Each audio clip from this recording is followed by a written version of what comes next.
It's a nice, quiet Tempe neighborhood that just got hit with a hate crime. This Ring surveillance video shows a couple of teenagers walking to the house of a multiracial family and putting up a for sale sign with some bananas, a racial slur, and the name of the 16-year-old boy who lives here. Saddened. I was very angry that, my home and my family had been violated so easily and so readily and so carelessly by someone. I was very angry that it was targeted at a child. The homeowner, who doesn't want to share her name or be on camera for safety reasons, says police have identified the suspects, both high school students who went to grade school with her son.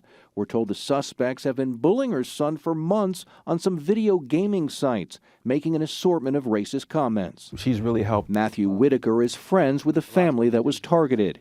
He says what's most disturbing is seeing how brazen the suspects were putting the sign up, even smiling and taking pictures that they then posted on social media. The sign elicited all sorts of tropes and images about slavery and ownership, and their behavior signaled the same thing, that they actually believed that they had some sort of entitlement to be able to do this. What bothered me the most was the boldness of it. We have the hate crimes unit looking into it. Tempe Mayor Corey Woods tells us the incident is being investigated as a hate crime, and it's important that the individuals involved be held accountable. He also wants the community to be aware of what happened, to serve as a teaching moment for more education and more tolerance. If there isn't accountability in situations like this, the problem is that could encourage other people to do copycat-like things. We don't want expressions of hate or racism or any kind of bigotry, period.